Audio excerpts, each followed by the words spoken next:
General Mankey, if you'd like to identify yourself for the record and present your information. Mr. Chair, committee members, thank you for seeing myself today. I'm Major General Sean Mankey, the Adjutant General of the Minnesota National Guard. And with me today, I have the Executive Director of the Department of Military Affairs, Mr. Don Kerr, is going to walk you through our budget request approved by the governor. So we'll get into that, and we promise to be as succinct as we can and answer any questions. Thank you.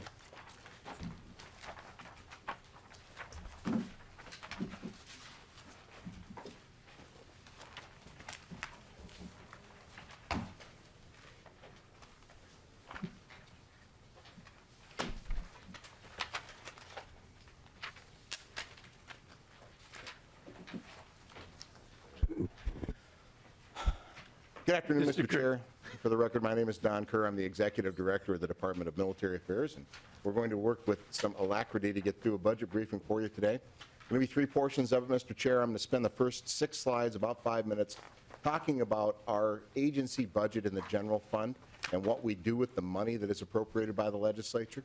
And then I'm going to shift into our request for adjustment to that moving forward. And that will be the majority of what I'm going to be briefing you on. And then at the very end, I'll give you a very super short overview of our capital investment initiatives that we're going to be briefing in capital investment tomorrow and next week, depending on chamber. Good. With that, I will move out. So, Mr. Chair, first one is a little slide, and there's a couple of things on here I want to point out to you. So the $26,789,000 number is the base for 2013 spending. And then you'll see there are a couple of reductions to that in 24 and 25. The first one is a one-time appropriation that went to the Navy League out of the 23 budget. And so that's being reduced from the base in both 23 and 24. And then you'll notice $1 million reduction from a current law base change. That has to do with an increase that we received to the enlistment incentives appropriation for 23 only. That was a $2 million increase, with the instructions of reducing that amount to $1 million a year in the base. And so what looks like $1 million reduction is $1 million reduction, and that will be relevant when I talk about a request that we have to further increase the enlistment incentives appropriation later. Okay. But that just kind of gets you through the numbers. So, and then you'll see the amount that we're requesting in each of the fiscal years for the 5, not 13. I can't count to 13. I only got 10 fingers. So Commissioner Herkey's ahead of me on that one. The 5 recommendations that we're making in our budget. And moving on. So in the general support account, which we have received about $3.6 million in state fiscal year 23. I'll get you some detail about what we do with that, but that's a small part of our budget. That basically funds the day-to-day operations of the agency. The maintenance of military training facilities, about $9.8 million a year in our budget. That's what we use to maintain the property that the Department of Military Affairs has, and the buildings and the equipment. And most of that is there to match with federal dollars. So most of our facilities are predominantly maintained by the federal government, but we have to have some state funds available because some of the maintenance activities require a state share on the for the federal side. There are also some payroll dollars in there for folks in our agency that support that activity. Enlistment incentives is the largest portion of our budget. We use that to pay for state tuition reimbursement and also for re-enlistment bonuses, extension bonuses, and we have something called the MOS transition bonus that we try to fill some of our key shortage MOSs that are difficult to fill by throwing some money at those problems to enhance the readiness of the Minnesota National Guard. And then the last category in the general fund is the emergency services appropriation. Generally, the emergency services appropriation is what gets used when the governor calls out the National Guard. It is an open appropriation. There's a statutory process where we provide an estimate to the Commissioner of Management and Budget, and he notifies the chairs of Ways and Means and the Finance Committee in the Senate that those expenditures are going to occur, and then they're automatically appropriated by law, so they don't require any legislative action other than the notification. Generally speaking, that amount has been calculated for budgetary reasons by MMB using a formula that takes the last 8 years of actual expenditures throws out the high and the low, and then averages those to come up with a number. That system worked really well until about 3 years ago, when we went from less than $200,000 a year on average to just over $20 million in 2 years. So, but yet somehow it all worked out in the end. So the effect that should have happened there is the state's budget should have taken a substantial hit. But because of the surpluses that we've been running, it really wasn't noticed very much. So there is about $2 million that will show up in the spreadsheet later. And generally, that has been strictly based on a calculation. But you will note one of the requests that we're making this year is actually going to be attributed against that emergency services appropriation.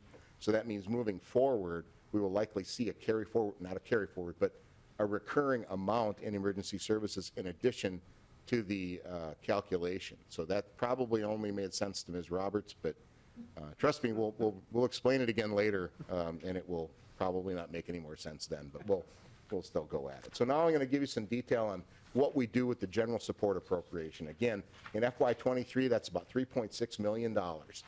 That pays for most of our full-time equivalents, and I want to note for you that we have 17 full-time members of the National Guard that are paid by the state.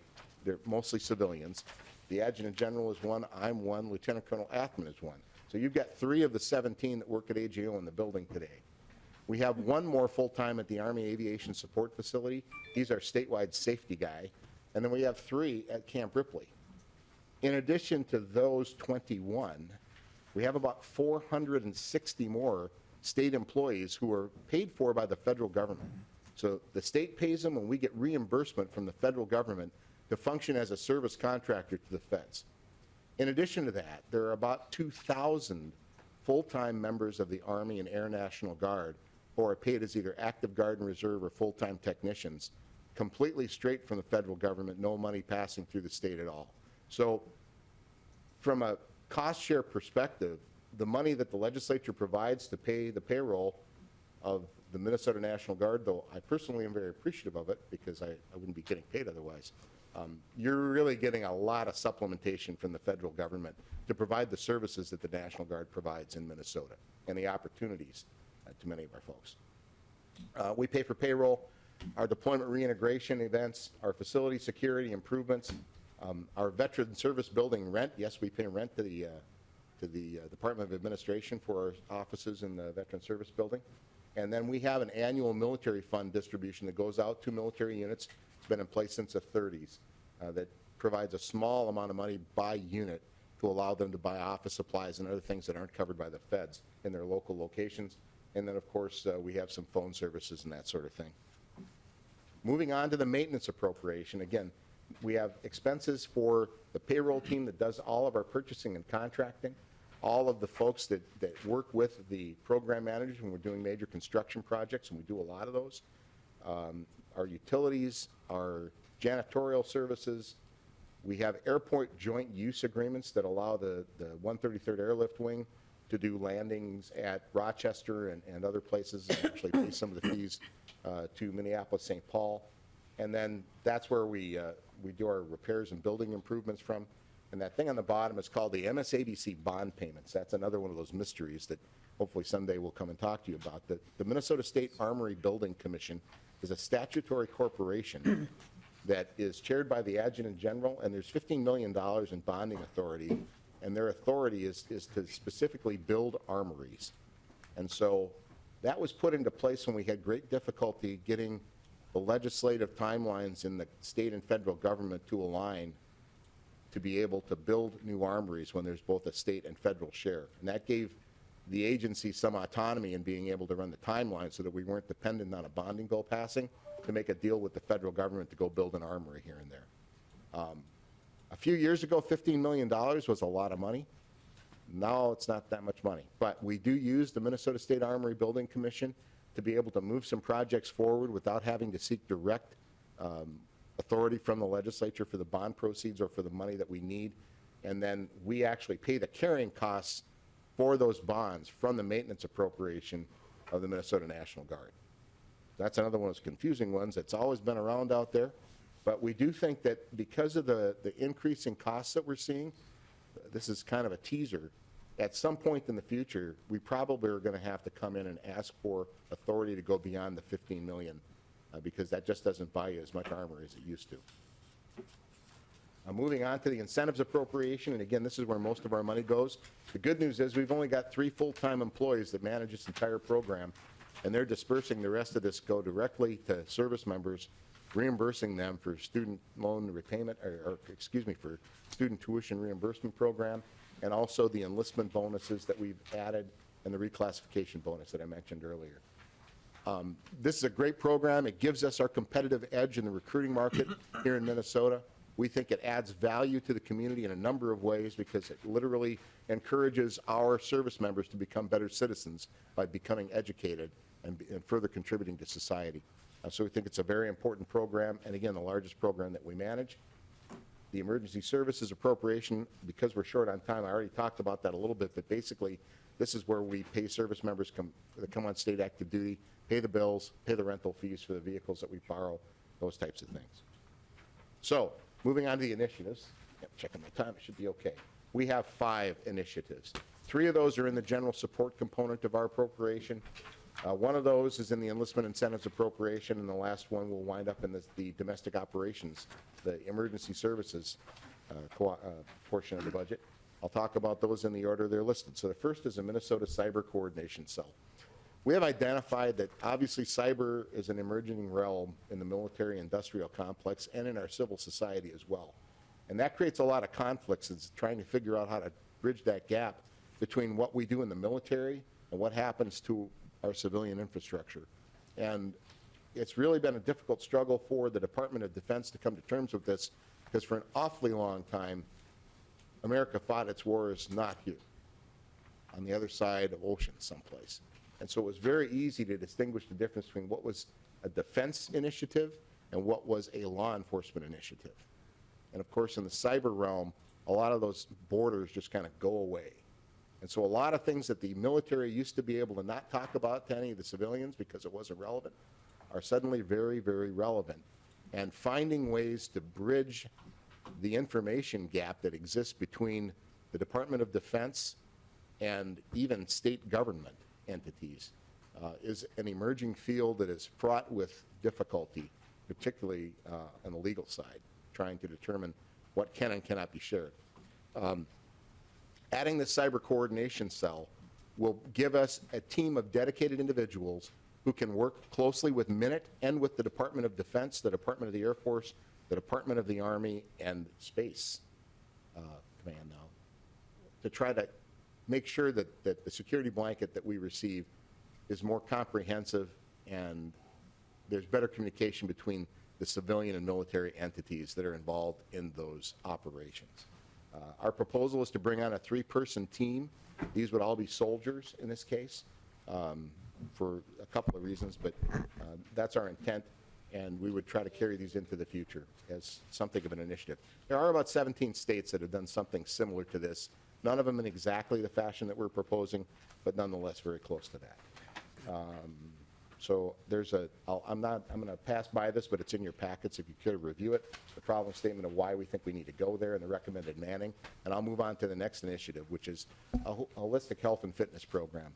Holistic Health and Fitness is an Army program that tries to expand beyond just making sure that our soldiers are physically fit, but also being concerned about their mental fitness, their spiritual fitness, and their emotional fitness, and going to a different level of medical readiness than we've had before. And we think it's a very important thing to invest in.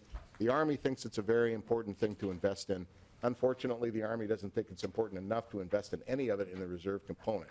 And so we think it's very important that we use the resources that we have available to try to go leg up on this process and put a team in place so that we can at least start covering the rudimentary portions of this. So there's a holistic health and fitness page in there. And this really super busy slide that I'm not going to brief in any detail, but I wanted to give you an idea. Each one of those boxes generally indicates a person that the Army thinks is important to support a brigade, and a brigade is about 5,000 soldiers. We have about 4 of them here in Minnesota, though the numbers aren't quite that high. There's a lot of people on this slide. They're funding 0 for the reserve component units. We think that selecting these 5 will at least give us a leg up on this program. And what we're really concerned about is trying to figure out how we can better retain service members that we already have a large investment in, so that if we can fix their knee, rather than have them try to figure it out on their own, maybe they can continue to serve a while longer. So a physical therapist is one of the teams here, and making referrals to other health care, spiritual care, psychological care resources so that we can keep more of our service members in uniform and get the investment back that we've already made in them. The maintain current service levels proposal, again, this is a calculation that we made with MMB that we think the impact is. You'll notice that ours is significantly smaller than the Department of Veterans Affairs, but that's because we only pay for 40 people here, and they have to pay for hundreds. So that's why that number is so much smaller than the other agency. And I'm going to move real quickly. Yeah, this one gets kind of weird. Ms. Roberts will be able to follow along with me. That looks like it's a $3 million ad. It is, but it's actually only a $500,000 a year more than we received in FY23. So again, because we increased by 2,023, but then decreased, they're supposed to decrease by 1,024. We're asking for $1.5 million. I'm sorry, $1 million. We're asking for $1.5 million, so it's a net increase over FY23 of $500,000 for this year and next year. So it's an increase, not as substantial. Well, it's $500,000 substantial, but it's not as big as it looks. We think it's very important, though, to continue to invest in the things that keep our service members in service. And then the last one is the one that's going to wind up in that emergency category. So for the last 30 years or so, we've been investing in items that are not required by our federal mission, but are required by our state mission, and very specifically, 800 megahertz radios. We got a bunch of 20-year-old 800 megahertz radios that are now obsolete, and we have to start replacing those. And so we think that adding this budget line is a way for us to acknowledge that we are going to have certain investments that we have to make before we're needed to have them. And this is our first step at doing that. You'll notice there's a little bit of a bigger one the first year than the second, but we're looking at a long-term plan to try to put some sustainment money to make sure that our service members are capable and prepared to be able to provide the kind of civic response support to the state of Minnesota that they've become accustomed to receiving. So again, that's the operating budget overall, moving very quickly to our capital bonding request. These are really carry forwards from last year with some inflation. We found an amazing increase in the cost of construction, and we went through and looked at the different projects that we had requested last year that had made it into the bonding bill that didn't pass. We did a slight adjustment for inflation. That brings us up to an additional $6.7 million to support programs that had already been approved in a previous bonding bill in 2020 that we can't afford anymore.